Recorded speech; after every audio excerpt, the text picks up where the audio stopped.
Hi friends, hi, welcome to all of you. Officers ಅಡ್ಡಾದಿಂದ ನಾನು ನಿಮ್ಮ Bharat C N ಮಾತಾಡ್ತಾ ಇರುವಂಥದ್ದು. ಸೊ ಇವತ್ತು ನಮ್ಮ ವರ್ಲ್ಡ್ ಮ್ಯಾಪ್ ರೀಡಿಂಗ್ 2ನೇ ತರಗತಿ. ಸೊ ಫಸ್ಟ್ ವಿಡಿಯೋದಲ್ಲಿ ನಾವು ದಕ್ಷಿಣ ಅಮೇರಿಕಾದ ಬಗ್ಗೆ ನೋಡಿದ್ದೀವಿ. ಇವತ್ತು ಜಗತ್ತಿನ ಅತ್ಯಂತ ಮುಂದುವರೆದಂತಹ ಖಂಡ ಯುರೋಪ್ ಖಂಡದ ಕುರಿತಾಗಿ ಕೆಲವು ಮಾಹಿತಿಗಳನ್ನು ನೋಡ್ತಾ ಇದ್ದೀವಿ. ಸೊ ಯುರೋಪ್ ಖಂಡದ ಕುರಿತಾದಂಥ ಒಂದು ವಿಡಿಯೋಗೆ ನಮ್ಮ ಅಡ್ಡಾದ ಎಲ್ಲ ಹುಲಿಗಳಿಗೆ ಹಾರ್ದಿಕ ಸ್ವಾಗತ. ಸರ್, ಯುರೋಪ್ ಅಂತಂದರೆ ಮೋಸ್ಟ್ ಅಡ್ವಾನ್ಸ್ಡ್ ಕಾಂಟಿನೆಂಟ್. ಬಹಳಷ್ಟು ಜನ ವಿಜ್ಞಾನಿಗಳು, ನಾವಿಕರು, ಸಾಕಷ್ಟು ಸಾಧನೆಗಳು ಎಲ್ಲ ಮಾಡಿದಂತಹ ಜನ ಇರುವಂತಹ ಖಂಡ ಯುರೋಪ್ ಖಂಡದ ಕುರಿತಾಗಿ ನಾವು ಚರ್ಚೆಯನ್ನು ಮಾಡೋಣ. ಸೊ ಯುರೋಪ್ ಖಂಡದಲ್ಲಿ ಫಸ್ಟ್ ಕಾಂಟಿನೆಂಟ್, ಈ ಯುರೋಪ್ ಖಂಡ ಏನಿದೆ, ಯುರೋಪ್ ಖಂಡ ಜಗತ್ತಿನೊಳಗಡೆ ವಿಸ್ತೀರ್ಣದಲ್ಲಿ 2ನೇ ಅತಿ ಚಿಕ್ಕ ಖಂಡ, second smallest continent of the world. ಯಾಕಂದರೆ ಇಡೀ ಜಗತ್ತಿನೊಳಗಡೆ ಅತ್ಯಂತ ಚಿಕ್ಕ ಖಂಡ ಅಂತಂದರೆ ಓಷಿಯಾನಿಯಾ ಖಂಡ, ಅದಕ್ಕಿಂತ ಸ್ವಲ್ಪ ದೊಡ್ಡದು ಅಂತಂದರೆ ಯುರೋಪ್ ಖಂಡ. ನೆಕ್ಸ್ಟ್ ನೋಡೋದಾತಂದರೆ ಪಾಪ್ಯುಲೇಷನ್, ಯುರೋಪ್ ಖಂಡದ ಪಾಪ್ಯುಲೇಷನ್ 750 ಮಿಲಿಯನ್ ಪಾಪ್ಯುಲೇಷನ್ ಇದೆ. ಅಕಾರ್ಡಿಂಗ್ ಟು 2025 ಎಸ್ಟಿಮೇಷನ್ 750 ಮಿಲಿಯನ್ ಅಂತಂದ್ರೆ 75 ಕೋಟಿ ಪಾಪ್ಯುಲೇಷನ್ ಇದೆ. ನಮ್ಮ ಭಾರತದ ಜನಸಂಖ್ಯೆ 142 ಕೋಟಿ ಇದೆ, ಒಂದೇ ದೇಶ. ಬಟ್ ಯುರೋಪ್ ಖಂಡದಲ್ಲಿ 50 ದೇಶಗಳಿದು, 50 ದೇಶ ಸೇರಿಸಿ 75 ಕೋಟಿ ಇದೆ. ಅದಕ್ಕೆ ಒಂದು ಸರಿ ನಮ್ಮ ಪ್ರಧಾನಮಂತ್ರಿಗಳು ಭಾಷಣ ಮಾಡಬೇಕಾದಾಗ ಹೇಳಿದರು, ನಮ್ಮ ದೇಶದ ಅತಿ ದೊಡ್ಡ ಆರೋಗ್ಯ ವಿಮಾ ಯೋಜನೆ ಇದೆ, ಆಯುಷ್ಮಾನ್ ಭಾರತ ಯೋಜನೆ. ಈ ಆಯುಷ್ಮಾನ್ ಭಾರತ ಯೋಜನೆಯ ಫಲಾನುಭವಿಗಳು ಎಷ್ಟದಾರಪ್ಪ ಅಂತಂದ್ರೆ ಯುರೋಪ್ ಖಂಡದ ಜನಸಂಖ್ಯೆಗಿಂತ ಹೆಚ್ಚು ಫಲಾನುಭವಿಗಳಿದಾರಂತೆ. ಅಂದರೆ ಯುರೋಪ್ ಖಂಡ, ಇಡೀ ಖಂಡ 50 ದೇಶಗಳ ಸೇರಿಸಿ ಒಂದು ಖಂಡ. ಆ ಖಂಡದ ಜನಸಂಖ್ಯೆ 750 million, that is 75 crore people ಇರುವಂಥದ್ದು. ಸೊ ನಂಬರ್ ಆಫ್ ಕಂಟ್ರೀಸ್ 50 ದೇಶಗಳಿದವು. ಈ 50 ದೇಶಗಳಲ್ಲಿ ಸುಮಾರು 44 ದೇಶಗಳನ್ನು ವಿಶ್ವಸಂಸ್ಥೆಯವರು ಗುರುತು ಮಾಡಿದ್ದಾರೆ. ಇನ್ನು 6 ದೇಶಗಳು ಇಂಡಿಪೆಂಡೆಂಟ್ ಆಗಿದ್ದವು. ಟೋಟಲ್ 50 ದೇಶಗಳು ಇರುವಂಥದ್ದು. ಇದರ ಜೊತೆಗೆ ಲಾರ್ಜೆಸ್ಟ್ ಕಂಟ್ರಿ, ಇಲ್ಲಿ ನೀವು ಯುರೋಪಿನ ಮ್ಯಾಪ್ ನೋಡಿದ್ರೇ ಗೊತ್ತಾಗಿಬಿಡ್ತದೆ. ಯುರೋಪ್ ಖಂಡದೊಳಗಡೆ ಲಾರ್ಜೆಸ್ಟ್ ಅಂತಂದರೆ ದಟ್ ಈಸ್ ರಷ್ಯಾ, ವಿಸ್ತೀರ್ಣದಲ್ಲಿ ಅತಿ ದೊಡ್ಡ ದೇಶ. ಭಾಳಷ್ಟು ಜನ ಕೇಳ್ಬೋದು ರಷ್ಯಾ ಮತ್ತು ಏಷ್ಯಾದಾಗಿತ್ತಲ್ಲ ಅಂತ. ರಷ್ಯಾ ಅರ್ಧ ಏಷ್ಯಾ ಖಂಡದಲ್ಲಿದೆ, ಇನ್ನು ಅರ್ಧ ಯುರೋಪ್ ಖಂಡದಲ್ಲಿದೆ. ಯುರೋಪ್ ಮತ್ತು ಏಷ್ಯಾ ಎರಡೂ ಖಂಡಗಳ ಮಧ್ಯಭಾಗದಲ್ಲಿರುವಂಥ ಏಕೈಕ ದೇಶ. ಅದಕ್ಕೆ ಯುರೋಪ್, ಇಲ್ಲಿ ರಷ್ಯಾದವ್ರಿಗೆ ಹೋಗಿ ನಿಮ್ಮ ಖಂಡ ಯಾವುದು ಅಂತ ಕೇಳಿದರೆ ಅವ್ರು ಯಾವ್ದು ಹೇಳ್ತಾರೆ, ನಮ್ಮದು ಯುರೇಷಿಯಾ ಅಂತ ಹೇಳ್ತಾರೆ. That is Europe plus Asia, transcontinental country ಅಂತ ಕರಿತೀವಿ. ರಷ್ಯಾ ವಿಸ್ತೀರ್ಣದಲ್ಲಿ ಅತಿ ದೊಡ್ಡ ದೇಶ ರಷ್ಯಾದಲ್ಲಿ, ಏಷ್ಯಾದಲ್ಲಿನೂ ಅದೇ ದೊಡ್ಡದಿದೆ ವಿಸ್ತೀರ್ಣದಲ್ಲಿ. Next smallest country. ಸೊ ಇಡೀ ಯುರೋಪ್ ಖಂಡದೊಳಗಡೆ ಸ್ಮಾಲೆಸ್ಟ್ ಕಂಟ್ರಿ ಇಟಲಿ ದೇಶದ ಒಳಗಡೆ ಬರುವಂಥ ವ್ಯಾಟಿಕನ್ ಸಿಟಿ. ಇಟಲಿ ಎಲ್ಲರಿಗೂ ಗೊತ್ತಿದೆ. ಇಟಲಿ ಅನ್ನೋದನ್ನೇ ಒಂದು ದೇಶ, ಆ ದೇಶದ ಒಳಗಡೆ ಇನ್ನೊಂದು ಸಣ್ಣ ದೇಶ ಇದೆ ವ್ಯಾಟಿಕನ್ ಸಿಟಿ ಅಂತೆ. That is the smallest country on planet earth. ಇಡೀ ಭೂಮಿ ಮೇಲೆ ಸ್ಮಾಲೆಸ್ಟು, ಮತ್ತು ಯುರೋಪ್ ಖಂಡದಲ್ಲಿ ಕೂಡ ಸ್ಮಾಲೆಸ್ಟ್ ಕಂಟ್ರಿ. ಇದರ ಜೊತೆಗೆ longest coastline. Sir, coastline ಅಂತ ಬಂದಾಗ ಸೊ ಇಲ್ಲಿ ಈ ನಾರ್ವೆ ಅನ್ನುವಂಥ ದೇಶ, ಇದಕ್ಕೆ ಭಾಳ ಕೋಸ್ಟ್ ಲೈನ್ ಇದೆ, ಸಾಕಷ್ಟು ಕೋಸ್ಟ್ ಲೈನ್ ಇದೆ. ನಾರ್ವೆ ಲಾಂಗೆಸ್ಟ್ ಕೋಸ್ಟ್ ಲೈನ್ ಇರುವಂತಹ ಒಂದು ದೇಶ. ಇನ್ನೊಂದು ಗೊತ್ತಿರಲಿ, ಯುರೋಪ್ ಖಂಡವನ್ನು ಪೆನಿನ್ಸುಲಾ ಆಫ್ ಪೆನಿನ್ಸುಲಾ ಅಂತ ಕರೀತಾರೆ. ಪೆನಿನ್ಸುಲಾ ಅಂತಂದರೆ ಭೂಭಾಗ. ಯಾವ ರೀತಿಯಾದಂಥ ಭೂಭಾಗ? ಸಮುದ್ರದ ಒಳಗಡೆ ಚಾಚಿಕೊಂಡಿರುವಂಥ ಭೂಭಾಗ. ಸಮುದ್ರದ ಒಳಗಡೆ ಚಾಚಿಕೊಂಡಿರುವಂಥ ಭೂಭಾಗವನ್ನು ಪೆನಿನ್ಸುಲಾ ಅಂತ ಕರಿತೀವಿ. ಈಗ ನಮ್ಮ ಭಾರತ ದೇಶವನ್ನು ನಾವು ನೋಡಿದರೆ ಈ ರೀತಿ ಭಾರತ ದೇಶದ ದಕ್ಷಿಣ ಭಾರತ ಈ ಥರ ಸಮುದ್ರದಲ್ಲಿ ಚಾಚಿಕೊಂಡಿದೆ. ಇದನ್ನು ನಾವು ಸೌತ್ ಇಂಡಿಯನ್ ಪೆನಿನ್ಸುಲಾ ಅಂತ ಕರಿತೀವಿ. ಹಾಗೆ ಇಡೀ ಯುರೋಪ್ ಖಂಡ ನೀವಿಲ್ಲಿ ನೋಡ್ಬೋದು, ಇಡೀ ಯುರೋಪ್ ಖಂಡನೇ ಸಮುದ್ರದಲ್ಲಿ ಚಾಚಿಕೊಂಡಿದೆ. ಕೆಳಗಡೆ ಮೆಡಿಟರೇನಿಯನ್ ಸಮುದ್ರ ಇದೆ, ಈ ಕಡೆಗೆ ನಮ್ಗೆ ಅಟ್ಲಾಂಟಿಕ್ ಮಹಾಸಾಗರ ಇದೆ, ಮೇಲ್ಗಡೆಗೆ ಆರ್ಕ್ಟಿಕ್ ಮಹಾಸಾಗರ ಇದೆ. ಸಾಗರಗಳಲ್ಲಿ ಇದು ಏನಾಗಿದೆ, ಚಾಚಿಕೊಂಡಿದೆ. ಜೊತೆಗೆ ಇಲ್ಲಿ ಬರುವಂಥ ದೇಶಗಳು ಅವು ಸಾಗರದ ಕಡೆಗೆ ಚಾಚಿಕೊಂಡಿದ್ದಾವೆ. ಎಕ್ಸಾಂಪಲ್ ಇಟಲಿ, ಸ್ಪೇನ್, ಆಮೇಲೆ ನಾರ್ವೆ, ಸ್ವೀಡನ್, ಫಿನ್ಲ್ಯಾಂಡ್, ಈ ಖಂಡನೂ ಚಾಚಿಕೊಂಡಿದೆ ಸಮುದ್ರದಲ್ಲಿ. ಆ ಖಂಡದಲ್ಲಿ ಬರುವಂಥ ದೇಶಗಳು ಕೂಡ ಸಮುದ್ರದಲ್ಲಿ ಚಾಚಿಕೊಂಡಿದ್ದವು. ಅದಕ್ಕೆ ನಾವು ಅದನ್ನು ಪೆನಿನ್ಸುಲಾ ಆಫ್ ಪೆನಿನ್ಸುಲಾ ಅಂಥೇಳಿ ಕರಿತೀವಿ ಯುರೋಪ್ ಖಂಡವನ್ನು. ಓಕೆ, ಯುರೋಪ್ ಖಂಡ ಭಾಳ ಮುಂದುವರೆದಂತಹ ಒಂದು ಖಂಡ. ಮತ್ತು ಯುರೋಪ್ ಖಂಡದಲ್ಲಿ ಕ್ಲೈಮೇಟ್ ಭಾಳ best climate Mediterranean type of climate. ಚಳಿಗಾಲದಲ್ಲಿ ಮಳೆ ಬರ್ತದೆ, ಅದರ ಜೊತೆಗೆ ಸಮಶೀತೋಷ್ಣ ವಲಯ, ಟೆಂಪರೇಟ್ ರೀಜನ್ ಇದು. ಭಾಳ ಉಷ್ಣಾಂಶ ಹೆಚ್ಚು ಆಗಂಗಿಲ್ಲ, ಭಾಳ ಉಷ್ಣಾಂಶ ಕಡಿಮೆನೂ ಆಗಂಗಿಲ್ಲ. ಆದರೆ ಇತ್ತೀಚಿನ ದಿನಗಳಲ್ಲಿ ಸ್ವಲ್ಪ ಟೆಂಪ್ರೇಚರ್ ಭಾಳ ಆಗ್ತಾ ಇದೆ. Okay, because of global warming and climate change. ಇನ್ನು ನಾವು ಯುರೋಪ್ ಖಂಡವನ್ನು ನೋಡೋದಾತಂದರೆ ಸ್ವಲ್ಪ ಫಿಸಿಕಲಿ ಹೇಳಬೇಕಪ್ಪ ಅಂತಂದ್ರೆ ಯುರೋಪ್ ಖಂಡದೊಳಗಡೆ ಮುಖ್ಯವಾಗಿ ನಮಗೆ ಆಲ್ಪ್ಸ್ ಪರ್ವತ ಶ್ರೇಣಿಗಳು ಬರುವಂಥದ್ದು. ಆಲ್ಪ್ಸ್ ಮೌಂಟೇನ್ ರೇಂಜಸ್, ನಮ್ಮಲ್ಲಿ ಹೆಂಗೆ ಹಿಮಾಲಯ ಪರ್ವತಗಳಿದಾವಲ್ಲ ಹಂಗೆ ಆಲ್ಪ್ಸ್ ಇದಾವೆ. ಅದರ ಜೊತೆಗೆ ಕಾರ್ಪೇಥಿಯನ್ ಮೌಂಟೇನ್ ರೇಂಜಸ್ ಇದಾವೆ. ಇದರ ಜೊತೆಗೆ ಉರಲ್ ಪರ್ವತ ಶ್ರೇಣಿಗಳು. ಇದು ಏಷ್ಯಾ ಮತ್ತು ಯುರೋಪ್ ಖಂಡವನ್ನು ಬೇರ್ಪಡಿಸುವಂಥ ಪರ್ವತ ಶ್ರೇಣಿಗಳು, ಉರಲ್ ಪರ್ವತ ಶ್ರೇಣಿಗಳು ಅಂತ ಕರಿತೀವಿ. ಇವೆಲ್ಲ ಇಲ್ಲಿರ್ತಕ್ಕಂಥ ಪ್ರಮುಖ ಪರ್ವತ ಶ್ರೇಣಿಗಳು. ಮತ್ತು ಯುರೋಪ್ ಖಂಡದ ಸುತ್ತಲೂ ಇರ್ತಕ್ಕಂಥ ನಮ್ಮ ಸಮುದ್ರ ಸಾಗರಗಳನ್ನು ನೋಡಿದರೆ ಮುಖ್ಯವಾಗಿ ಮೆಡಿಟರೇನಿಯನ್ ಸಮುದ್ರ, ಆಮೇಲೆ ಅಟ್ಲಾಂಟಿಕ್ ಮಹಾಸಾಗರ, ಆಮೇಲೆ ಇಲ್ಲಿ ನಮಗೆ ಮೇಲ್ಗಡೆಗೆ ಆರ್ಕ್ಟಿಕ್ ಮಹಾಸಾಗರ ಕಂಡುಬರುವಂಥದ್ದು. ಈ ಮಹಾಸಾಗರಗಳ ನಡುವೆ ಈ ಒಂದು ಖಂಡ ನಮಗೆ ಕಂಡು ಬರುವಂಥದ್ದು. ಓಕೆ, ಹಾಂ. ಇನ್ನು ನೆಕ್ಸ್ಟ್ ಇದರ ಬಗ್ಗೆ ಕೆಲವೊಂದು ಕ್ವಶನ್ಗಳನ್ನು ನೋಡ್ತಾ ಹೋಗೋಣ. ಸೊ MCQಗಳ ಆಧಾರದ ಮೇಲೆ ಡಿಸ್ಕಸ್ ಮಾಡ್ತಾ ಹೋಗೋಣ. ಫಸ್ಟ್ ಕ್ವಶನ್, ಯುರೋಪ್ ಈ ಕೆಳಗಿನ ಯಾವ ಗೋಳಾರ್ಧದಲ್ಲಿ ಸಂಪೂರ್ಣವಾಗಿ ನೆಲೆಗೊಂಡಿದೆ? ಯಾವ ಗೋಳಾರ್ಧ, ಯಾವ ಹೆಮಿಸ್ಪಿಯರಲ್ಲಿದೆ? ಉತ್ತರ, ದಕ್ಷಿಣ ಮತ್ತು ಪೂರ್ವ ಗೋಳಾರ್ಧ, ಉತ್ತರ ಮತ್ತು ಪಶ್ಚಿಮ ಗೋಳಾರ್ಧ. ಇದನ್ನು ನಾವು ನೋಡಬೇಕಪ್ಪ ಅಂದರೆ entire world map with latitude. ಈ ನಮ್ಮ ಇಡೀ ವರ್ಲ್ಡ್ ಮ್ಯಾಪಿಗೆ ನಮ್ಮ ಈ ಒಂದು ಅಕ್ಷಾಂಶಗಳಿರುವಂಥ ಮ್ಯಾಪನ್ನು ನೋಡಬೇಕು. ಇಲ್ಲಿ ನೋಡಿದ್ದೀವಿ ಅಂತಂದರೆ ಇದು ನಮ್ಮ ಸಮಭಾಜಕ ವೃತ್ತ, ಇದು 0 ಡಿಗ್ರಿ ಇಕ್ವೇಟರ್. ಈ 0 ಡಿಗ್ರಿ ಇಕ್ವೇಟರ್ ಇಲ್ಲಿ ಹೋಗಿದೆ. ಯುರೋಪ್ ಖಂಡ ಎಲ್ಲಿದೆ? ಇಲ್ಲಿದೆ ಯುರೋಪ್ ಖಂಡ. ಅಂದರೆ ಸಮಭಾಜಕ ವೃತ್ತದಿಂದ ಪೂರ್ತಿ ಮೇಲ್ಗಡೆ ಇದೆ, ಉತ್ತರಾರ್ಧ ಗೋಳದಲ್ಲಿದೆ. ಮತ್ತು ಪಶ್ಚಿಮ ಅಥವಾ ಪೂರ್ವಾರ್ಧ ಗೋಳದಲ್ಲಿದೇನೂ ಇಲ್ಲ. ಯಾಕಂದರೆ ಇಲ್ಲಿ ನಡುವೆ ಏನು ಹೋಗಿದೆ? 0 ಡಿಗ್ರಿ ಪ್ರೈಮ್ ಮೆರಿಡಿಯನ್, ಗ್ರೀನ್ವಿಚ್ ರೇಖೆ ಹೋಗಿದೆ. ಗ್ರೀನ್ವಿಚ್ ರೇಖೆಯ ಈ ಕಡೆಗೂ ಯುರೋಪ್ ಇದೆ, UK ಎಲ್ಲ ಇಲ್ಲೇ ಬರೋದು, ಲಂಡನ್ ಎಲ್ಲ, ಮತ್ತು ಸ್ಪೇನ್, ಪೋರ್ಚುಗಲ್ ಅವು ಈ ಕಡೆ ಬರ್ತವೆ, ಉಳಿದಿದ್ದು ಯುರೋಪ್ ಈ ಕಡೆ ಬರ್ತದೆ. ಸೊ ಹೀಗಾಗಿ ನಾವು ಪೂರ್ವಾರ್ಧ ಪಶ್ಚಿಮಾರ್ಧ ಹೇಳಕ್ಕೆ ಬರೋಂಗಿಲ್ಲ. ಸಂಪೂರ್ಣವಾಗಿ ಎದರೊಳಗಡೆ ಇದೆ? ಉತ್ತರಾರ್ಧ ಗೋಳದಲ್ಲಿ ಇರುವಂಥದ್ದು. ಸೊ ಹೀಗಾಗಿ ಉತ್ತರಾರ್ಧ ಗೋಳ A is the right answer. Okay, ಇನ್ನು ಸೆಕೆಂಡ್ ಕ್ವಶನ್, ಈ ಕೆಳಗಿನ ಯಾವ ದೇಶಗಳ ಗುಂಪು ಒಟ್ಟಾಗಿ ಅದನ್ನು ಸ್ಕ್ಯಾಂಡಿನೇವಿಯಾ ಅಂತ ಕರೀತಾರೆ? ಇಲ್ಲಿ ಸ್ಕ್ಯಾಂಡಿನೇವಿಯನ್ ಕಂಟ್ರೀಸ್ ಅಂತ ಕರೀತಾರೆ. ಸ್ಕ್ಯಾಂಡಿನೇವಿಯಾದ ದೇಶಗಳು ಯಾವುವು? Spain, Portugal, Norway, Sweden, Denmark, Yugoslavia, Greece, Romania, Albania, Lithuania, Latvia and Estonia. So ಯಾವ ದೇಶಗಳನ್ನು? ಇಲ್ಲಿ ಸರಿಯಾದ ಆನ್ಸರ್ ಬಿ. ಸೊ ಒಂದು Norway, Sweden, Denmark. Norway, Sweden, Denmark, NSD ಈ ಮೂರು ದೇಶಗಳು. ಯಾಕೆ ಇವುಗಳನ್ನು ಸ್ಕ್ಯಾಂಡಿನೇವಿಯಾದ ದೇಶಗಳಂತ ಕರೀತಾರೆ ಅಂತಂದರೆ ಐತಿಹಾಸಿಕವಾಗಿ ಮತ್ತು ಸಾಂಸ್ಕೃತಿಕ ಪರಂಪರೆ ಸೇಮ್ ಇದೆ ಮೂರೂ ದೇಶಗಳ ನಡುವೆ. ಹೀಗಾಗಿ ಅವುಗಳನ್ನು ಸ್ಕ್ಯಾಂಡಿನೇವಿಯನ್ ಕಂಟ್ರೀಸ್ ಅಂತ ಕರೀತಾರೆ. ಕೆಲವು ಮಂದಿ ಹೇಳ್ತಾರೆ ಸ್ಕ್ಯಾಂಡಿನೇವಿಯಾದ ದೇಶಗಳಂದ್ರೆ 3 ಅಲ್ಲ 5 ದೇಶಗಳಿದಾವ. ಇದು ತಪ್ಪು, ಓನ್ಲಿ 3 ದೇಶಗಳಿದು. ಈ ನಾರ್ವೆ, ಸ್ವೀಡನ್, ಡೆನ್ಮಾರ್ಕ್ದಾಗ ಮತ್ತೆ 2 ದೇಶಗಳನ್ನು ಕೂಡಿಸೋಣ ನಾವು. ಯಾವುದು? ಫಿನ್ಲ್ಯಾಂಡ್ ಮತ್ತು ಐಸ್ಲ್ಯಾಂಡ್. ಫಿನ್ಲ್ಯಾಂಡ್ ಮತ್ತು ಐಸ್ಲ್ಯಾಂಡ್ ಎರಡನ್ನೂ ಸೇರಿಸಿದ್ರೆ ಇವು 3 ದೇಶಗಳು, ಇವು 2 ದೇಶಗಳು, ಟೋಟಲ್ 5 ದೇಶಗಳಾಗ್ತವೆ. ಇವನ್ನ ನಾರ್ಡಿಕ್ ಕಂಟ್ರೀಸ್ ಅಂತ ಕರೀತಾರೆ. ನಾರ್ಡಿಕ್. ಓಕೆ, ಭಾಳಷ್ಟು ಜನ ನಾರ್ಡಿಕ್ ಕಂಟ್ರೀಸ್ ಅಂದ್ರೆ 5 ದೇಶಗಳು.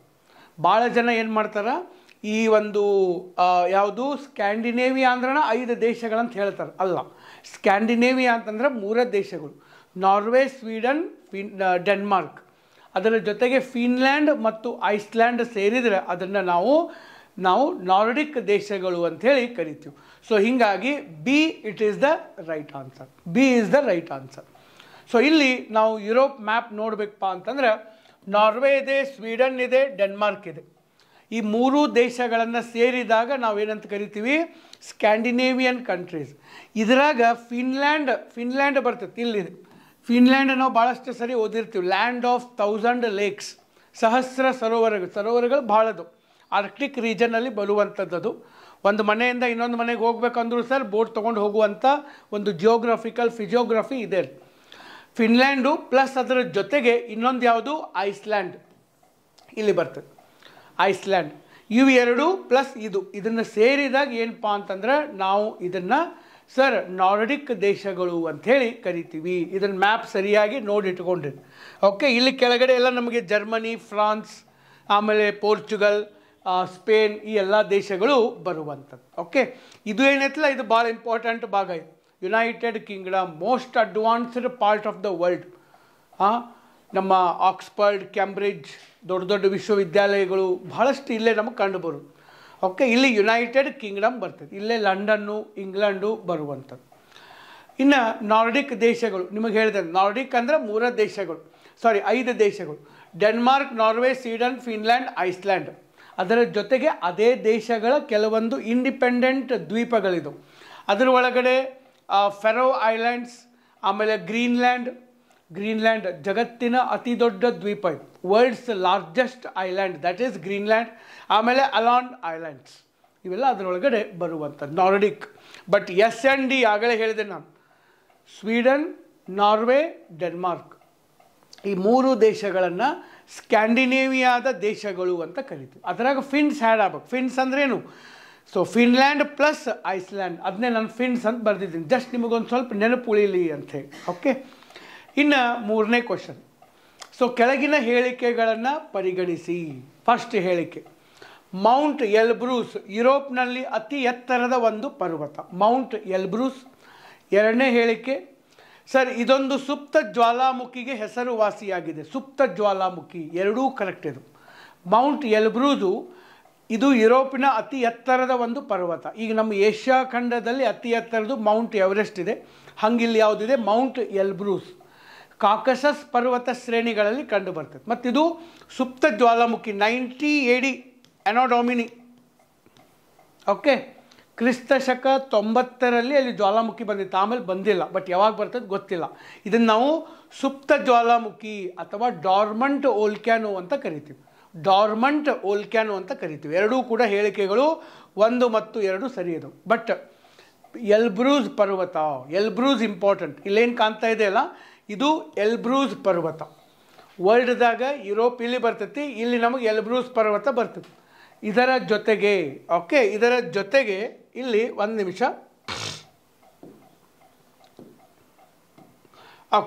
ಓಕೆ, ಸೊ ಇಲ್ಲೂ ನಮಗೆ ಯುರೋಪ್ ಬರ್ತದೆ, ಇಲ್ಲಿಗೆ ಯುರೋಪ್ ಬರ್ತದೆ.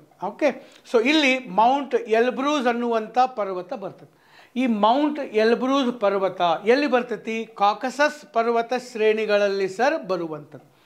ಕಾಕಸಸ್ ಪರ್ವತ ಶ್ರೇಣಿಗಳಲ್ಲಿ ಇದು ಬರುವಂಥದ್ದು, ಅತಿ ಎತ್ತರದ್ದು. ಮತ್ತು ಇನ್ನೊಂದು ಗೊತ್ತಿರಲಿ, ಈ ಕಾಕಸಸ್ ಪರ್ವತ ಶ್ರೇಣಿಗಳೇನಿದಾವಲ್ಲ, ಈ ಕಡೆ ಕ್ಯಾಸ್ಪಿಯನ್ ಸಮುದ್ರ ಇದೆ, ಈ ಕಡೆ ಕಪ್ಪು ಸಮುದ್ರ ಇದೆ. ಕಪ್ಪು ಸಮುದ್ರ ಮತ್ತು ಇದನ್ನು ಯಾವುದು ನಮ್ಮ ಕ್ಯಾಸ್ಪಿಯನ್ ಸಮುದ್ರದ ಮಧ್ಯಭಾಗದಲ್ಲಿ ಕಾಕಸಸ್ ಪರ್ವತ ಶ್ರೇಣಿಗಳು ಬರುವಂಥದ್ದು. ಅಲ್ಲಿ ಅತಿ ಎತ್ತರದ ಪರ್ವತ ಎಲ್ಬ್ರೂಸ್. ಬಟ್ ಅದು ಈಗ ಜ್ವಾಲಾಮುಖಿ ಅಂತೂ ಬಂದಿಲ್ಲ. That is the example for dormant volcano, ಸುಪ್ತ ಜ್ವಾಲಾಮುಖಿಗೆ ಉದಾಹರಣೆ. ಲುಪ್ತ ಜ್ವಾಲಾಮುಖಿ ಅಂದರೆ ಎಕ್ಸ್ಟಿಂಕ್ಟ್, ಅಳಿದು ಹೋದ ಜ್ವಾಲಾಮುಖಿ. ಇನ್ನೊಂದು ಬರ್ತದೆ ಜಾಗೃತ ಜ್ವಾಲಾಮುಖಿ. ನಮ್ಮ ಇಂಡಿಯಾದಲ್ಲಿ ಬ್ಯಾರನ್ ದ್ವೀಪಗಳದಾವಲ್ಲ ಇವೆಲ್ಲ. ಓಕೆ, ಇದು ಜಾಗೃತ ಜ್ವಾಲಾಮುಖಿ ಆರ್ ಆ್ಯಕ್ಟಿವ್ ವೋಲ್ಕ್ಯಾನೋ. ಯಾವಾಗ ಬೇಕಾದಾಗೂ ಬರ್ಬೋದು, ಅದು ಯಾವಾಗ ಬೇಕಾದಾಗೂ ಎರಪ್ಷನ್ ಆಗಬಹುದು. ಸೊ ಇಲ್ಲಿದೆ, ಇದು ಬ್ಲ್ಯಾಕ್ ಸಿ ಇದೆ, ಆಮೇಲೆ ಈ ಕಡೆಗೆ ಕ್ಯಾಸ್ಪಿಯನ್ ಸಿ ಇದೆ. ಇದರ ನಡುವೆ ಈ ಕಾಕಸಸ್ ಪರ್ವತ ಶ್ರೇಣಿಗಳು ನಮಗೆ ಕಂಡು ಬರ್ತವೆ, ಕಾಕಸಸ್. ಓಕೆ, ಇಲ್ಲಿ ಎಲ್ಬ್ರೂಸ್ ಇದು ಯುರೋಪ್ ಖಂಡದ ಅತಿ ಎತ್ತರದ ಪರ್ವತ. ಒಂದು ಕಡೆ ಇದನ್ನ ನೋಟ್ ಮಾಡಿ ಇಟ್ಕೊಳ್ಳೋಕೆ ಸಾಧ್ಯ ಆಗಿರಬೇಕು. ಇಂಥ ಕ್ವಶನ್ಗಳು ಮೇಲಿಂದ ಮೇಲೆ ಬರ್ತಾ ಇರ್ತವ. ನೆಕ್ಸ್ಟು, ಈ ಕೆಳಗಿನವುಗಳಲ್ಲಿ ಯಾವುದು ಯುರೋಪ್ನಲ್ಲಿ ಅತಿ ಉದ್ದವಾದಂತಹ ಒಂದು ನದಿ? ಯುರೋಪಿನ ಅತಿ ಉದ್ದವಾದ ನದಿ ರೋನ್, ಶಾನನ್, ಟಾಗಸ್, ಓಲ್ಗಾ. ಈಸಿ ಕ್ವಶನ್ ಇದೆ. ಓಲ್ಗಾ ನದಿ ಇಡೀ ಯುರೋಪ್ ಖಂಡದ ಅತ್ಯಂತ ಉದ್ದವಾದಂತಹ ಒಂದು ನದಿ.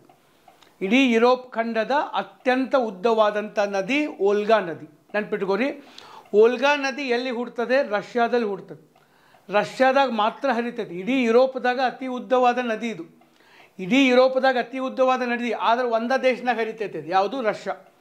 ರಷ್ಯಾದಲ್ಲಿ ಹುಟ್ಟಿ ರಷ್ಯಾದಲ್ಲೇ ಹರಿದು ಫೈನಲಿ ಹೋಗಿ ಕ್ಯಾಸ್ಪಿಯನ್ ಸಮುದ್ರವನ್ನು ಸೇರುವಂತಹ ನದಿ. ಕ್ಯಾಸ್ಪಿಯನ್ ಸಮುದ್ರವನ್ನು ಸೇರ್ತದೆ. ಭಾಳಷ್ಟು ಸರಿ ಏನಾಕೈತಿ, ಯುರೋಪ್ದಾಗ ದೇಶಗಳು ಸಣ್ಣ ಸಣ್ಣ ಅದಾವೆ. ಅತಿ ಉದ್ದವಾದ ನದಿ ಅಂತಂದ್ರೆ ಭಾಳ ದೇಶನಾಗ ಹೋಗಿರ್ಬೋದು ಬೇಡ ಅಂತ ನಮಗೆ ಅನ್ನಿಸ್ತೈತಿ, ಆದರೆ ಅದು ಒಂದೇ ದೇಶದಲ್ಲಿ ಹೋಗಿದೆ. ಯುರೋಪ್ ಖಂಡದ ಅತಿ ಉದ್ದವಾದ ನದಿ. ಇನ್ನೊಂದಿದೆ ಇಲ್ಲೇ, ಡ್ಯಾನ್ಯೂಬ್. ಕೇಳಿರ್ಬೋದು ನೀವು, ಡ್ಯಾನ್ಯೂಬ್ ನದಿ. ಇದು ಯುರೋಪ್ ಖಂಡದ ಅತಿ ಉದ್ದವಾದ ನದಿ ಅಲ್ಲ. ಇದಕ್ಕಿಂತ ಸಣ್ಣದಿದೆ ಓಲ್ಗಾ ನದಿ. ಓಲ್ಗಾ ನದಿಗಿಂತಲೂ ಇದು ಸಣ್ಣದಿದೆ, ಆದರೆ 10 ದೇಶಗಳಲ್ಲಿ ಹಾದೋಗೈತಿ. ಓಕೆ, ಟೋಟಲಿ 10 ಕಂಟ್ರೀಸ್, 10 ದೇಶನಾಗ ಹಾದೋಗಿದೆ. ಯಾಕಂದರೆ ದೇಶಗಳು ಭಾಳ ಸಣ್ಣ ಇದಾವೆ ಯುರೋಪ್ ಖಂಡದಲ್ಲಿ. ಆದರೆ ಓಲ್ಗಾ ನದಿ ಮಾತ್ರ ರಷ್ಯಾದಲ್ಲಿ ಮಾತ್ರ ಹಾಯ್ದು ಹೋಗಿರುವಂಥದ್ದು. ನೆನ್ಪಿಟ್ಟುಕೊಡ್ರಿ. ಡ್ಯಾನ್ಯೂಮಿಗೆ ಹೇಳಿದ್ನಲ್ಲ, ಅದು ನೆಕ್ಸ್ಟ್ ಬರುವಂಥದ್ದು. ಇದು 10 ದೇಶಗಳಲ್ಲಿ ಹಾಯ್ದು ಹೋಗಿರುವಂತಹ ಒಂದು ನದಿ. ಇದು ಎಷ್ಟು ದೇಶಗಳು? ಟೋಟಲ್ ಆಗಿ 10 ದೇಶಗಳಲ್ಲಿ ಹಾಯ್ದು ಹೋಗಿರುವಂತಹ ನದಿ. ಇದು ಆದಮೇಲೆ ಉರಲ್ ನದಿ ಬರ್ತದೆ. ಉರಲ್ ನದಿ ಯುರೋಪ್ ಮತ್ತು ಏಷ್ಯಾದ ನಡುವೆ ಹಾಯ್ದು ಹೋಗ್ತದೆ. ಉರಲ್ ನದಿನೂ ಹೋಗ್ತದೆ. ಉರಲ್ ಪರ್ವತ ಶ್ರೇಣಿಗಳು ಇದು. ಈ ಉರಲ್ ಪರ್ವತ ಶ್ರೇಣಿಗಳು ಏಷ್ಯಾ ಮತ್ತು ಯುರೋಪ್ ಖಂಡಗಳ ಎಕ್ಸಾಕ್ಟ್ ಮಿಡಲ್ನಾಗದು. Ural mountain ranges are exactly located in the border of Asia and the European continent. Ural ಅದಾದಮೇಲೆ ನೀಪರ್ ನದಿ ಬರ್ತದೆ. ಇದು ರಷ್ಯಾ, ಬೆಲರಸ್, ಉಕ್ರೇನ್ದಲ್ಲಿ ಹಾಯಿಸಿ ಕೊನೆಗೆ ಬ್ಲ್ಯಾಕ್ ಸಿ ಒಳಗಡೆ ಹೋಗಿ ಸೇರುವಂಥದ್ದು. ಓಕೆ, ಅದನ್ನೊಂದು ಸ್ವಲ್ಪ ನೆನ್ಪಿಟ್ಕೊಳ್ಳೋಕೆ ಸಾಧ್ಯ ಆಗಿರಬೇಕು. ನೆಕ್ಸ್ಟ್, ಡ್ಯಾನ್ಯೂಬ್ ನದಿ. ಕೆಳಗಿನ ಹೇಳಿಕೆಗಳನ್ನು ಪರಿಗಣಿಸಿ. ಇದ್ರಾಗ ಒಂದನೇ ಹೇಳಿಕೆ ಏನೈತಪ್ಪ? ಡ್ಯಾನ್ಯೂಬ್ ಯುರೋಪಿನ 2ನೇ ಅತಿ ಉದ್ದವಾದ ನದಿ. ಡ್ಯಾನ್ಯೂಬ್. ಓಕೆ, ಡ್ಯಾನ್ಯೂಬು ಯುರೋಪಿನ 5 ರಾಜಧಾನಿಗಳ ಮುಖಾಂತರ ಹಾಯ್ದು ಹೋಗ್ತದೆ. ನಾವು ನೋಡಿದ್ದೀವಿ ಈಗ ಯುರೋಪಿನ ಅತಿ ಉದ್ದವಾದ ನದಿ ಓಲ್ಗಾ, ಲಾಂಗೆಸ್ಟ್. ಸೆಕೆಂಡ್ ಲಾಂಗೆಸ್ಟ್ ಡ್ಯಾನ್ಯೂಬ್ ಇದೆ. 10 ದೇಶಗಳ ಮುಖಾಂತರ ಹಾದು ಹೋಗ್ತೈತೆ ಅಂತ ನಾನು ಹೇಳಿದ್ದೆ. ಬಟ್ ಅವ್ರೇನು ಕೇಳಿದಾರ? 5 ರಾಜಧಾನಿಗಳ ಮುಖಾಂತರ ಹಾದು ಹೋಗ್ತೈತೆ. ಇದು ಕೂಡ ಕರೆಕ್ಟ್. 5 ಟೋಟಲ್ಲಿ 10 ದೇಶದಾಗ ಹಾದು ಹೋಗ್ತೈತಿ ನದಿ. ಆ 10 ದೇಶನಾಗ 5 ದೇಶಗಳ ರಾಜಧಾನಿಗಳಲ್ಲೇ ಹಾದು ಹೋಗ್ತೈತಿ. ಸೊ ಅದು ಒಂದು ವಿಶೇಷತೆ. 10 ದೇಶಗಳಲ್ಲಿ ಹಾಯ್ದು ಹೋಗುವಂಥ ಜಗತ್ತಿನ ಏಕೈಕ ನದಿ. This is the only river on planet earth which flows through 5 capital cities. 5 ರಾಜಧಾನಿಗಳ ಮುಖಾಂತರ ಹಾಯ್ದು ಹೋಗ್ತೈತಿ. ಇನ್ನು 5 ದೇಶಗಳಲ್ಲಿ ಹಾದು ಹೋಗ್ತೈತಿ. ಸೊ ಹೀಗಾಗಿ 2 ಹೇಳಿಕೆಗಳು ಸರಿ ಇದಾವೆ, 1 ಮತ್ತು 2. ಸ್ವಲ್ಪ ಇಂಥ ಕ್ವಶನ್ಗಳು ಬರ್ತಿರ್ತವೆ. ಇವೆಲ್ಲ GK related, general knowledge related ಕ್ವಶನ್ಗಳು, ಜಿಯೋಗ್ರಫಿ ರಿಲೇಟೆಡ್. ಯಾಕಂದರೆ ಇತ್ತೀಚೆಗೆ ಮ್ಯಾಪ್ ರೀಡಿಂಗ್ ಮೇಲೆ ಕ್ವಶನ್ ಭಾಳ ಆಗತ್ತವೆ ಪ್ರತಿಯೊಂದು ಕ್ವಶನ್ ಪೇಪರ್ನಾಗ. ಅದು PC ಇರ್ಬೋದು, PSI ಇರ್ಬೋದು, FDA, SDA, KS, ಬೇಕಾದ ಎಕ್ಸಾಮ್ ಇರ್ಬೋದು. ಮ್ಯಾಪ್ ರಿಲೇಟೆಡ್ ಆದಂಥ ಕ್ವಶನ್ಗಳು ಜಾಸ್ತಿ ಆಗ್ತಾ ಇದ್ದಾವ. ಸ್ವಲ್ಪ ನೀವು ಇದನ್ನು ಸರಿಯಾಗಿ ನೋಡಿಕೊಂಡು ನೆನಪಿಟ್ಕೊಂಡು ನೋಟ್ಸ್ ಮಾಡ್ಕೊಳ್ಳೋದು ಭಾಳ ಇಂಪಾರ್ಟೆಂಟ್ ಆಗಿರುವಂಥದ್ದು. ಸೊ 2 ಹೇಳಿಕೆಗಳು ಸರಿಯಾಗಿದೆ. ಯಾವುದು ನದಿ ಇದು? ಡ್ಯಾನ್ಯೂಬ್ ನದಿ. ಓಕೆ, ಡ್ಯಾನ್ಯೂಬ್ ನದಿ ಜರ್ಮನಿ ಕಡೆ ಹುಟ್ಟುವಂಥದ್ದು. ಸೊ ಜರ್ಮನಿಯಿಂದ ಅದೇ ರೀತಿ ಆಸ್ಟ್ರಿಯಾ, ಕ್ರೊಯೇಷಿಯಾ, ಹಂಗೇರಿ, ಸರ್ಬಿಯಾ ಎಲ್ಲ ಕಡೆಯಿಂದ ಹೋಗಿ ಸರ್ ಅದು ಎಲ್ಲಿಗೆ ಹೋಗಿ ಎಂಡ್ ಆಗುವಂಥದ್ದು? ಬ್ಲ್ಯಾಕ್ ಸಿ, ಕಪ್ಪು ಸಮುದ್ರವನ್ನು ಸೇರುವಂಥದ್ದು. ಆಗಲೇ ನಮಗೆ ಯಾವುದಿತ್ತು? ಓಲ್ಗಾ ಎಲ್ಲಿ ಹೋಗಿ ಸೇರ್ತದೆ? ಬ್ಲ್ಯಾಕ್ ಸಿ ಅಲ್ಲ, ಕ್ಯಾಸ್ಪಿಯನ್ ಸಿ. ಅದು ಕ್ಯಾಸ್ಪಿಯನ್ ಸಮುದ್ರ ಹೋಗ್ತಾ ಇದೆ, ಇದು ಬ್ಲ್ಯಾಕ್ ಸಿ ಹೋಗ್ತಾ ಇದೆ. ಯಾವ ನದಿಗಳು ಯಾವ ಸಮುದ್ರ ಅಥವಾ ಸಾಗರಗಳಿಗೆ ಹೋಗಿ ತಲುಪ್ತಾ ಇದ್ದಾವ ಅದರ ಬಗ್ಗೆ ನಿಮಗೆ ಅರಿವಿರಬೇಕು. ಅದು ಭಾಳ ಇಂಪಾರ್ಟೆಂಟ್. ಓಕೆ, ಇಲ್ಲಿ ನಾವು ನೋಡೋದು ಆತಂದರೆ ಓಕೆ. ಸೊ 5 ಟೋಟಲ್ 10 ದೇಶಗಳು, 5 ದೇಶದ ರಾಜಧಾನಿಗಳು, ಅದನ್ನು ಹೇಳ್ತೀನಿ. ಟೋಟಲ್ 10 ದೇಶಗಳು. ಡ್ಯಾನ್ಯೂಬ್ ನದಿ 10 ದೇಶಗಳ ಮುಖಾಂತರ ಹರಿತೈತಿ. ಯಾವುದ್ಯಾವುದು? Germany, Austria, Slovakia, Hungary, Croatia Adriatic ಸಮುದ್ರದ ಪಕ್ಕದಲ್ಲಿ ಬರ್ತದೆ ಕ್ರೊಯೇಷಿಯಾ. 2018 UPSC IAS ಪ್ರಿಲಿಮ್ಸಲ್ಲಿ ಕ್ರೊಯೇಷಿಯಾ ಬಗ್ಗೆ ಬಂದಿತ್ತು. Serbia, Romania, Bulgaria, Moldova and Ukraine ಅಂತೂ ನ್ಯೂಸ್ನಾಗೈತಿ. ಇನ್ನೂ ಅವರು ಯುದ್ಧ ಮಾಡೋದು ಬಿಡುವಲ್ರು, ರಷ್ಯಾದವ್ರು ಅಟ್ಯಾಕ್ ಮಾಡೋದು ಬಿಡುವಲ್ರು, ಇನ್ನೂ ನ್ಯೂಸ್ನಾಗೈತಿ. ಸೊ ಒಂದು ಸ್ವಲ್ಪ ಇಂಥವೆಲ್ಲ ನೋಡಿಟ್ಕೊಳ್ಳೋಕೆ ಸಾಧ್ಯ ಆಗಿರ್ಬೇಕು. ಇದರ ಜೊತೆಗೆ ಮೇಜರ್ ಸಿಟೀಸ್ ಆನ್ ಡ್ಯಾನ್ಯೂಬ್ ನಾ ಹೇಳಿದ್ದು ನಿಮಗೆ. ಓಕೆ, ಕ್ವಶನ್ನಾಗೂ ಕೊಟ್ಟಾರೆ. ಓಕೆ, 5 ದೇಶದ ರಾಜಧಾನಿಗಳ ಮುಖಾಂತರ ಡ್ಯಾನ್ಯೂಬ್ ಹೋಗ್ತೈತಿ. ಯಾವ್ಯಾವ ದೇಶಗಳು ರಾಜಧಾನಿಗಳು ಯಾವ? ವಿಯೆನ್ನಾ. ಆಸ್ಟ್ರಿಯಾದ ರಾಜಧಾನಿ ವಿಯೆನ್ನಾ ಮೂಲಕ ಹಾದು ಹೋಗ್ತದೆ. ಹಂಗೇರಿ ರಾಜಧಾನಿ ಬುಡಾಪೆಸ್ಟ್. ಸರ್ಬಿಯಾ ರಾಜಧಾನಿ ಬೆಲ್ಗ್ರೇಡ್. ಸ್ಲೋವಾಕಿಯಾದ ರಾಜಧಾನಿ ಬ್ರಾಟಿಸ್ಲಾವಾ. ನೆಕ್ಸ್ಟು ಇವು 5 ಏನಪ್ಪ ಅಂತಂದ್ರೆ ಈ ಒಂದು ಕ್ಯಾಪಿಟಲ್ ಸಿಟಿಗಳ ಮುಖಾಂತರ ಹಾಯ್ದು ಹೋಗುವಂಥದ್ದು ಡ್ಯಾನ್ಯೂಬ್ ನದಿ. ನೆಕ್ಸ್ಟು ಇನ್ನು ಅಲ್ಪೈನ್. ಈಗ ನಮ್ಮಲ್ಲಿ ಹೆಂಗೆ ನಮ್ಮ ಈ ಒಂದು ಹಿಮಾಲಯ ಪರ್ವತ ಶ್ರೇಣಿಗಳಿದಾವ, ಹಂಗಿದು ಅಲ್ಪೈನ್ ಪರ್ವತ ಶ್ರೇಣಿಗಳು. ಅದರ ಬಗ್ಗೆ ಕ್ವಶನ್ ಇದೆ. ಈ ಶ್ರೇಣಿಗಳಿಗೆ ಸಂಬಂಧಿಸಿದಂತೆ ಕೆಳಗಿನ ಹೇಳಿಕೆಗಳನ್ನು ಪರಿಗಣಿಸಿ. ಒಂದನೇದು, ಇದರ ಅತ್ಯುನ್ನತ ಶಿಖರ ಮೌಂಟ್ ಬ್ಲಾಂಕ್ ಅನ್ನೋದು ಅಲ್ಪೈನಲ್ಲಿ ಬರುವಂಥ ಅತ್ಯುನ್ನತ ಶಿಖರ ಅಂತ ಒಂದನೇದ್ದು. ಎರಡನೇದ್ದು, ಈ ಪರ್ವತಗಳು ಪೂರ್ವದಲ್ಲಿ ಯುರೋಪಿನಿಂದ ಏಷ್ಯಾವನ್ನು ಪ್ರತ್ಯೇಕಿಸ್ತಾವೆ. ಇದಂತೂ ಪಕ್ಕಾ ಬಕವಾಸ್ ಇದೆ. ಯಾಕಂದರೆ ನಾನು ನಿಮಗೆ ಆಗಳೆಯಿಂದ 2-3 ಸರಿ ಹೇಳಿದ್ದೀನಿ, ಯುರೋಪ್ ಮತ್ತು ಏಷ್ಯಾವನ್ನು ಬೇರ್ಪಡಿಸುವ ಪರ್ವತ ಶ್ರೇಣಿಗಳು ಉರಲ್ ಪರ್ವತ ಶ್ರೇಣಿಗಳು.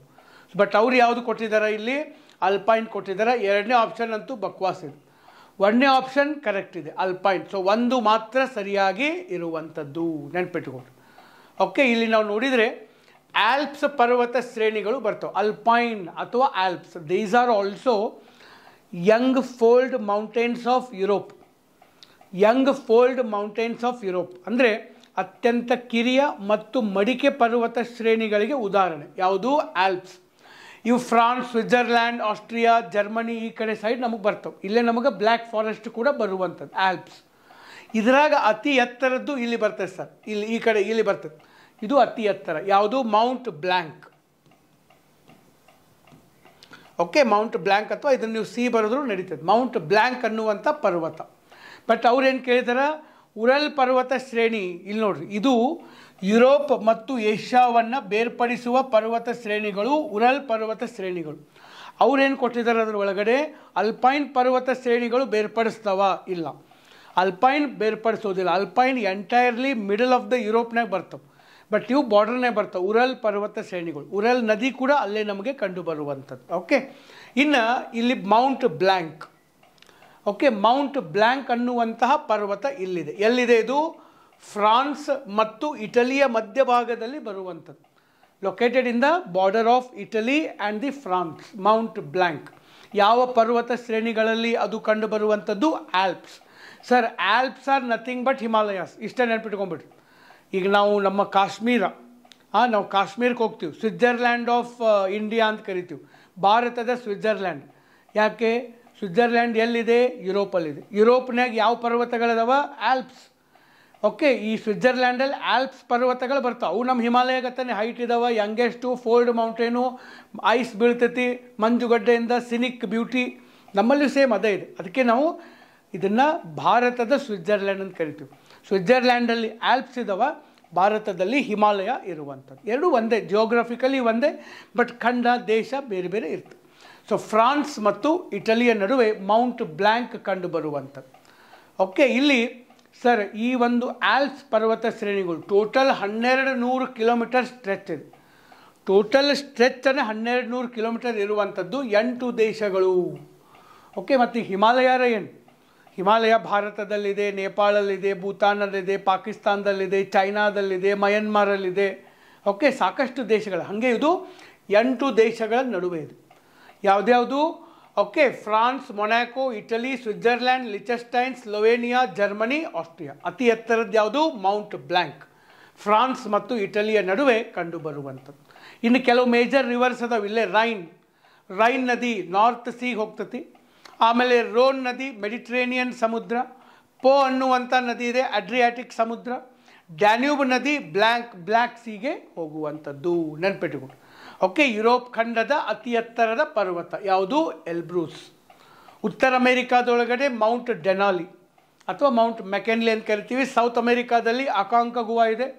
ಆಫ್ರಿಕಾದೊಳಗಡೆ ಕಿಲಿಮಂಜಾರೋ ತಾಂಜೇನಿಯಾದಲ್ಲಿದೆ. Kilimanjaro highest mountain of African continent. ಇಲ್ಲಿ ಎಲ್ಬ್ರೂಸ್ ಇದೆ. ನಮ್ಮ ಏಷ್ಯಾದಂತೂ ನಿಮಗೆ ಗೊತ್ತಿದೆ, ಎವರೆಸ್ಟ್ ಇದೆ. ಬಟ್ ಓಷಿಯಾನಿಯಾದೊಳಗಡೆ ಓಕೆ, ಸೊ ನಮಗೆ ನ್ಯೂಜಿಲ್ಯಾಂಡಲ್ಲಿ ಬರ್ತದೆ. ನ್ಯೂಜಿಲ್ಯಾಂಡ್ ಒಳಗಡೆ ಅತಿ ಎತ್ತರದ ಪರ್ವತ ಇದೆ. ಇದು ಆ್ಯಕ್ಚುಲಿ ಇವರು ರಾಂಗ್ ಕೊಟ್ಟಿದ್ದಾರೆ. ಕೌಶಿಯಸ್ಕೋ, ಮೌಂಟ್ ಕೋಶಿಯಸ್ಕೋ ಆಸ್ಟ್ರೇಲಿಯಾದ ಅತಿ ಎತ್ತರದ ಪರ್ವತ. ಆದರೆ ಅತಿ ಎತ್ತರದ ಪರ್ವತ ಓಷಿಯಾನಿಯಾ ಖಂಡದಲ್ಲಿ ನಮ್ಮ ನ್ಯೂಜಿಲ್ಯಾಂಡ್ ದೇಶದಲ್ಲಿ ಬರುವಂಥದ್ದು. ಸೊ ನ್ಯೂಜಿಲ್ಯಾಂಡ್ ದೇಶದಲ್ಲಿ ಬರುವಂಥ ಓಷಿಯಾನಿಯಾ ಖಂಡದ ಅತಿ ಎತ್ತರ ಪರ್ವತ ನಾ ಈಗ ಹೇಳಂಗಿಲ್ಲ, ನೀವು ನನ್ನ ಕಮೆಂಟ್ ಬಾಕ್ಸ್ ಒಳಗಡೆ ಕಮೆಂಟ್ ಹಾಕಕ್ಕೆ ಸಾಧ್ಯ ಆಗಿರಬೇಕು. Okay, understood. ಸೊ ಸಾಕಷ್ಟು ಮಾಹಿತಿಗಳನ್ನು ಇವತ್ತು ನಾವು ಡಿಸ್ಕಷನ್ ಮಾಡಿದ್ದೀವಿ. ಇನ್ನು ನೆಕ್ಸ್ಟು ಸರ್, ಯಾರು ಮುಂದಿನ ವರ್ಷ IAS 2026 ಪ್ರಿಪ್ರೇಷನ್ ಮಾಡ್ತಾಯಿದ್ದೀರಿ ಅವ್ರಿಗೆ ನಾವೊಂದು personal guidance and mentorship batch ಬರ್ತಾಯಿದೆ. 10 ತಿಂಗಳ ಕಾಲ ಏನು ಓದಬೇಕು, ಎಷ್ಟು ಓದಬೇಕು, test series, prelims, Mains, A to Z ಎಲ್ಲ ಇದೆ. ಇದಕ್ಕೆ ನಾನು ದಿಕ್ಸೂಚಿ ಅಂತ ಹೆಸರು ಕೊಟ್ಟಿದ್ವಿ. ದಿಕ್ಸೂಚಿ ಅಂತ ಒಂದು ವಿಡಿಯೋ ಕೂಡ ಇದೆ ಆಫೀಸರ್ಸ್ ಅಡ್ಡ ಯೂಟ್ಯೂಬ್ ಚಾನಲ್ನಾಗ. ಒಂದು ಸರಿ ನೋಡಿದ್ರೆ 1 ತಾಸನ್ನ ನಾವು ವಿಡಿಯೋದೊಳಗಡೆ ಹೆಂಗೆ ಪ್ಲ್ಯಾನ್ ಮಾಡಿದ್ವಿ ಎಲ್ಲ ಹೇಳಿದ್ದೀನಿ. ಯಾರಿಗೆ ಅವಶ್ಯಕತೆ ಇರುವಂಥ ವಿದ್ಯಾರ್ಥಿಗಳು ಜಾಯ್ನ್ ಆಗ್ಬೋದು. Personal guidance and mentorship programme yearly, monthly, weekly ಮತ್ತು ಡೈಲಿ ಇಲ್ಲಿ ಕೆಲವೊಂದು ಸ್ಟ್ರಾಟಜಿಗಳನ್ನು ಮಾಡಿಕೊಂಡು ನಾವು ಕ್ಲಾಸನ್ನು ಮಾಡ್ತಾ ಹೋಗುವಂಥದ್ದು. ಆಗಸ್ಟ್ 30 ಲಾಸ್ಟ್ ಡೇಟ್ ಇದೆ.